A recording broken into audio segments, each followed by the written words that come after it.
You are listening to Becoming Wildly Resilient, brought to you by University of Kentucky Human Resources Health and Wellness. Join us as we explore tools, practices, meditations, and conversations with members of the UK community. Together, we will discover how we can thrive at work, home, and beyond.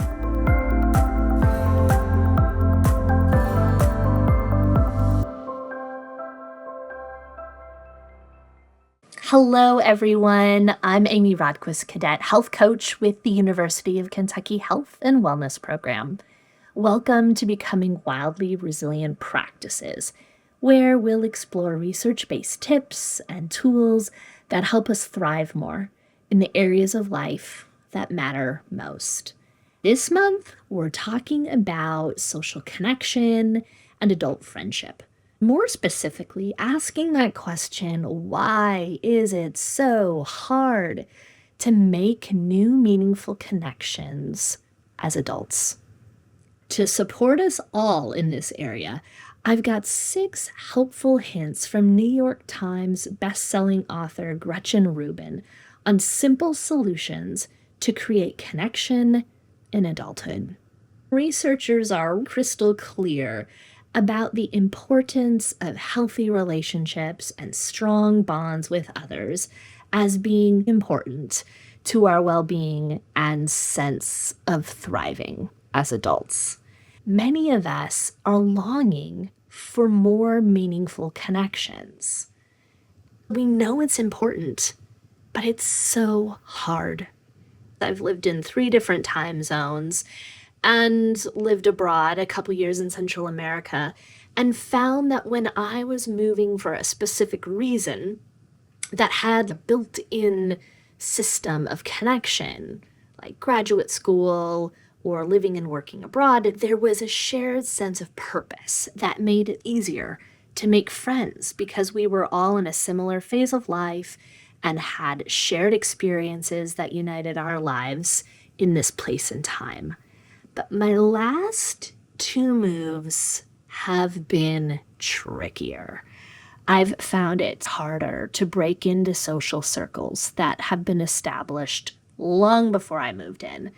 And spoiler alert, if you're the one that is new or just looking for a deeper connection, it's on us to get that momentum of friendship rolling.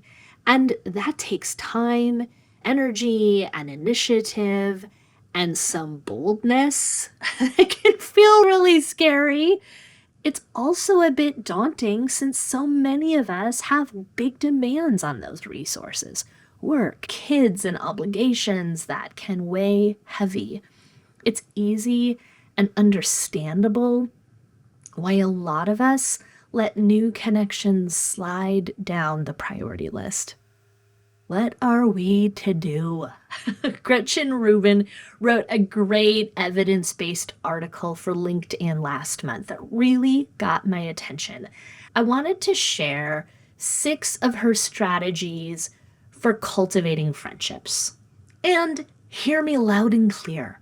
I am not suggesting we all have to make a new friend this month. Rather, I'm inviting us to stay curious and open about what may spark within us as we hear this list. Number 1, for increasing connection with a new friend, find some common ground. Shared experiences or circumstances that can offer an easy conversation starter. If you're seeking a new connection, work colleagues, parents of a child's classmates, maybe fellow pet owners at the dog park or neighbors, we already have something in common with them. Be on the lookout for that feeling of synergy with these commonalities. Pay attention to that. Number 2, make friends with friends of your friends. Research shows that one of the best ways to make friends is to make friends with the friends of your friends. Y'all, I did this last year, and I am happy to report it worked. After living in my new state for over 4 years, I asked this friend if she would be willing to host a little gathering with some other people that were friends of hers she thought I would resonate with. And you know what? It totally worked. From that sweet little dinner, I made new friends I'm still connecting with over a year later. To be clear, it was a bold ask, and I felt super nervous doing it, but it was a game changer, and I'd highly recommend this method.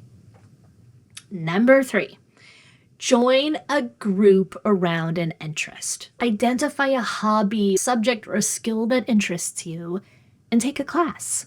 Join a group. Start a group of your own. Book clubs, volunteer groups, fitness classes, lectures, and crafting groups. These are all great places to meet people with similar interests. It's often easier to make friends through working with our hands or focusing on a task than through talking. Introverts, I'm talking to you. Number 4, keep the scheduling hassles as light as possible. If you're planning a group gathering, just pick a day. Pick a day that works for the most people rather than delaying indefinitely while you try to find a date that works for everyone, because we know you're never going to get there. Number 5, if you're tight on time, remember frequency makes a bigger impact than duration. You don't have to spend an entire afternoon with someone to cultivate a friendship. It really takes the pressure off. Start with a quick coffee date, or send a meme to start a conversation, or ask about going for a quick walk. Connecting even for a little bit still totally counts. And number 6, talk more. What? When I read this, I was like, oh, this is interesting.